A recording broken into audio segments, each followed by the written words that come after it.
नमस्कार। आज हम ई अधिगम क्या है और इसकी क्या-क्या विशेषताएं होती हैं, इस विषय पे चर्चा करेंगे। यह विषय बीएड और एमएड के विद्यार्थियों के लिए उपयोगी है।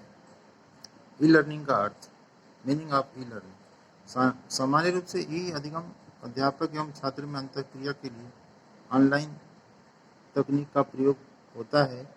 इसमें इंटरनेट के माध्यम से अधिगम प्रक्रिया संपन्न होती है। ई लर्निंग अधिगम के उन सभी प्रकारों से संबंधित है जो आईसीटी के उपयोग द्वारा सुविधापूर्वक अनुकूल बनाए गए हैं।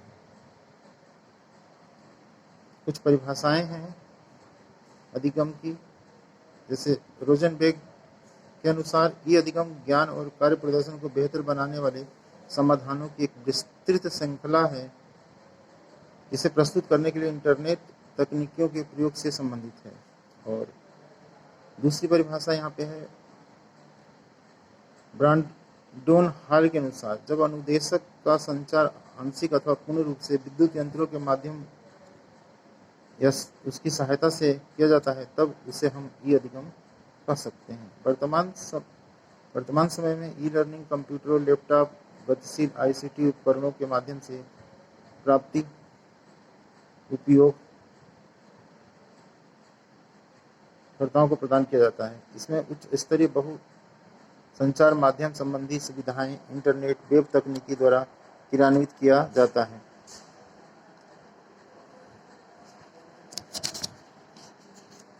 ई लर्निंग की कुछ विशेषताएं हैं जो निम्नानुसार है।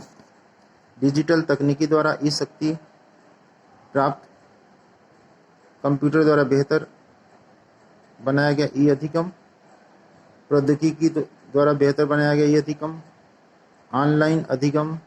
इस अधिगम में वेब आधारित तकनीकों के माध्यम से क्रियान्वित किया जाता है। इसमें आमने सामने कोई अंतःक्रिया नहीं होती है। और सीबीएल और सीएआई, सीबीएल यानी कंप्यूटर बेस्ड लर्निंग और CI means computer assisted instruction. Online अधिगम से अधिक ई लर्निंग का अर्थ ऑनलाइन अधिगम है या ऑनलाइन शिक्षा है।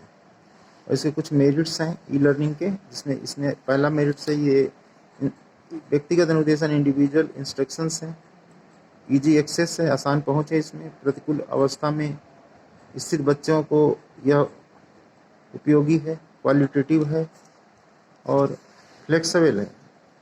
इसको हम कह सकते हैं परिवर्तनशील है। इस ऑफलाइन, ऑनलाइन और सीधी अंतःक्रिया, ये तीनों ही पॉसिबल है। रोचक और अभिप्रेरक है। मूल्यांकन और पृष्ठपोषण, एवेल्युएशन और फीडबैक भी इसमें दिया जा सकता है। स्वतः गति, सेल्फ पेसिंग और अंतर्राष्ट्रीय स्तर का अधिगम, लर्निंग ऑफ इंटरनेशनल लेवल। इसमें अंतर्राष्ट्रीय स्तर का अधिगम भी ई लर्निंग के माध्यम से कराया जा सकता है। और ई लर्निंग के कुछ डिमेरिट्स हैं, जिसमें निम्नानुसार है।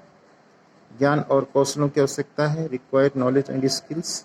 उपकरणों के अभाव में, लैक्स ऑफ इक्विपमेंट्स। और ये बहुत ही कॉस्टली है, खर्चीला है। अलगाव की इसमें भावना आ जाती है। अध्यापक प्रशिक्षण कार्यक्रम की व्यवस्था का इसमें अभाव रहता है। और नकारात्मक अभिवृत्ति इससे डेवलप हो सकती है। नेक्स्ट, इसका जो डिमेरिट से स्वास्थ्य पर इसका प्रतिकूल प्रभाव होता है। इससे आँखों में जलन इत्यादि की समस्या पैदा हो जाती है बच्चों में।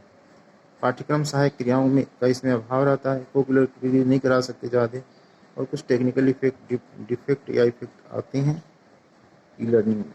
यही कुछ विशेषताओं के साथ साथ कुछ डिलिमिटेशंस इसमें थी। धन्यवाद।